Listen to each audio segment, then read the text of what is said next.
जो lot size 25 टा 60 टा कर देले निफ्टी रो कि बैंक निफ्टी रो 15 टा 30 टा कर देले तेणु मो कह कथा मार्जिन बढ़ी गला से पाई गोटा कंसर्न थिला कि मार्केट तळे रहिबो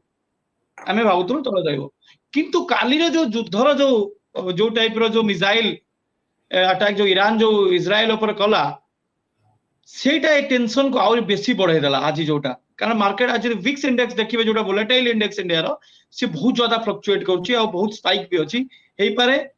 कि बाजार एमती अनसर्टेन किछ दिन रहिबो स्टॉक मार्केट रहिबो तार किछ दिन रहि पारे अनसर्टेन रहि पारे मार्केट तार कारण तार कोन पड़िबो इन्वेस्टर को ऊपर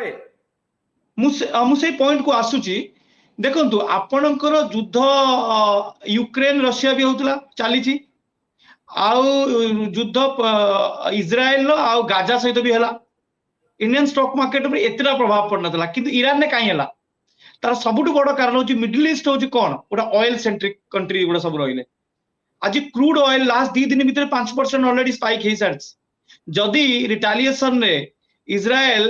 ईरान न कोनोसी ऑयल इंस्टॉलेशन ऊपर अटैक कर दिए कि किछि पावर ये ऊपर अटैक कर दिए आपण चिंता करि पारछन कोन स्थिति हो जदी क्रूड ऑयल रेट माने असंभव प्रकार बढ़ी जाए इंडिया बलिया देश जे extremely dependent on crude oil import जार सबुटु बड़ जो चेक्स जो जो हम कोन तक कहबी जो पेमेंट इंपोर्ट पेमेंट हो सबुटु बड़ इंपोर्ट पेमेंट हो कार क्रूड रो इंडिया तो इंडिया साइड रो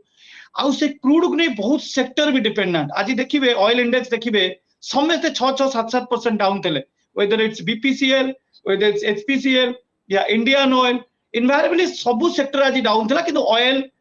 जे ज्यादा ऑयल आउ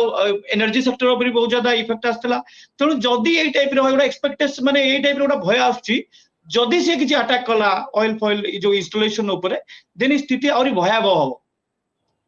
आ किंतु इंडियन मार्केट जो तो बहुत पीक रे अछि मु लास्ट थरा भी कहउतली हमर कारण गोटा बुल रन बहुत लंबा समय धरि चली इंडियन स्टॉक मार्केट ये गोटा गोटा छोट छोट मौका एटा हमर किछि इंटरनल मैटर नो एटा गोटा एक्सटर्नल फैक्टर पई बाजार टिके गोटा फॉल्ट या तोरा प्रभाव कोन अब म्यूचुअल फंड रे जो हार रे टंका बढ़ुतला सेति के हार रे बढ़िबो ना केते परिमाण रे कमिबो डिपेंड करे मनोरंजन बाबू म्यूचुअल फंड रे आपण जो फंड टा बाय करछन तार सेक्टोरियल एलोकेशन केते अछि किंतु बाजार जदी एई टाइप रो आज जेंतिया क्रैश करछि आज हरारी 11 लाख कोटी टका वाइप आउट हेछि माने काली रो मंगलवार दिन क्लोजिंग थिला जेति की मार्केट कैप जेते कंपनी लिस्टेड अछन इंडियन स्टॉक मार्केट रे तांकर मार्केट कैप जेति की थिला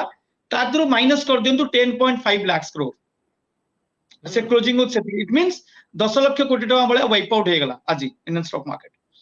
तेणु म्यूचुअल फंड रे जो माने इन्वेस्ट करछंती आज जो टाइप रो मार्केट थिला ऑब्वियसली जदी 2% मार्केट डाउन हे म्यूचुअल फंड ऊपर असर पड़िबो काई पड़िबोनी काई किंतु जो माने नुआ इन्वेस्टर्स जो माने फंडामेंटल इन्वेस्टर्स आज जरा मोटे छोटिया कथा कहूची इंडियन ऑयल आज ट्रेड होता 170 टका कि भारत पेट्रोलियम ट्रेड होतला आज आपनकर 350 टका गोटा फंडामेंटल शेयर भलो शेयर सेठी जदी जने 50 टा शेयर नबो भाबिछि से 10 टा नौ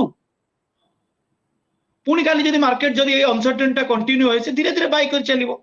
एटा गोटा मौका आ जो माने म्यूचुअल फंड रे ओपन एंडेड स्कीम रे अछंती से माने मार्केट जदी आउट टिके तळकु दितिन से अपेक्षा करो म्यूचुअल फंड माने कोइ अपेक्षा करो डेस्परेट हि किछि म्यूचुअल फंड रे फर्दर इन्वेस्ट करिया किछि आवश्यक नै एटलीस्ट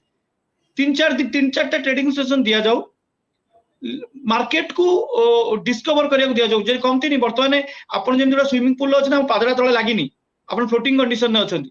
तो एक्जेक्टली से सेही टाइप रो सिचुएशन कारण इजराइल वर्तमान रिटेलिएट करिनी इजराइल काली गोटा वार्निंग देछि कि हमें छाड़ीबोनु वी विल डेफिनेटली रिटेलिएट तो से रिटेलिएशन कोन हबो काली G7 भी मीटिंग थिला all of sudden G7 country हेई पारे G7 ओटा पीस अरेंजमेंट ओटा करिवो कारण से जापान भी अछि it will completely destabilize the I mean Asia Middle East a पूरा कंप्लीट कॉरिडोर डिस्टेबलाइज हे जो जेहेतु गोटे अनिश्चिततार वातावरण सृष्टि होईची अनेक समय पैनिक सेलिंग हुए पैनिक बाइंग भी हुए तो आपण भाबुचंत कि भय जोगु वर्तमान कस्टमर माने कंज्यूमर माने चाहिबे जे जो माने टंका इन्वेस्ट करिचंती इन्वेस्टर माने चाहिबे जे हमें टंका विथड्रॉ कर दबा दरकार ना स्थिर रहबा दरकार नहीं मु आ गोटे कथा कहबी लास्ट बुधवार मंगलवार दिन जो ट्रेडिंग सेशन थिला कारण मार्केट कंटिन्यूअसली 3-4 दिन आनी फॉल करूची रेगुलरली आउ एफआईआई सेलिंग बहुत होची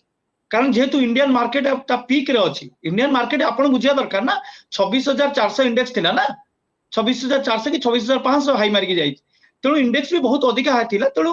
किछि एफआईआई सेलिंग जो 5000 करोड़ बुधवार हेतला आज रो फिगर मु जानिनी आसी जीव बोधे आज फिगर केते एफआईआई सेलिंग हेची कारण चाइना आपण आउटे जिंस बुझंतु चाइनीज मार्केट जो शेयर गुडा तांकर बहुत लंबा समय धरी very weak condition ने थिला तार किछि मूवमेंट नथिला से अचानक सब मूवमेंट को आसीला कारण तांकर किछि इकोनॉमिक किछि चेंजेस से माने करछन in terms of policies stimulus package जोटा भी आपण कोंतु से शेयर गुडा अचानक स्पाइक मारिबा आरंभ करछि चाइनीज स्टॉक मार्केट रे आपण बेजिंग कोंतु सेठी एफआईआई कोन तार गोटे ऑप्शन दरकार है जे इंडियन मार्केट रू पैसा बनेला से सेटू पैसा नै जिवो आउ को मार्केट को जिवो से पैसा नै करी सेठी से इन्वेस्ट करिवो तो चाइना भी टिके गोटे स्कोप क्रिएट हेछि किछ दिन हबो कि तांकर जो स्टॉक गुडा डेड अवस्था रे थिला हठात तादर जेमति गोटे संजीवनी बुटी आस लागिला बलिया के मृत संजीवनी तांका ऊपर पानी छिंचिला बलिया छिंचिची तणु एफआईआई मूवमेंट भी होछि किंतु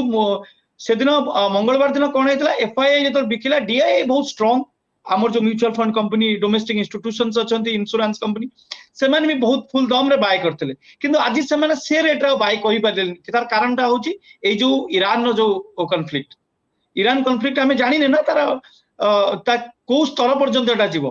कारण से ऑयल इन्वॉल्व सबुठ बड़ा बिजनेस परामर्श देबे वर्तमान समय रे बिका किना बंद रखिया पई परामर्श देबे ना कोन करबा उचित जणे नहीं मु परामर्श या देबी वर्तमान जेहेतु इंडियन मार्केट गोटा कंटिन्यूअस बुल रन होची लोक बाय करि पारु नांती एटी बाय करि पारनांती जो शेयर को समान देखितले 100 टंका अछि से शेयर 300 टंका ट्रेड होत तंग इच्छा होनी बाय करिया नेकी सेही मानक पई आ नुवा इन्वेस्टर पई एही भलिया गोटा गोटा मौका आसे एक्सटर्नल फैक्टर पई मु होइची India is a growing country आउ इंडियन स्टॉक मार्केट होची सबुट favourite stock market all over the world चाहे एफआईआई हो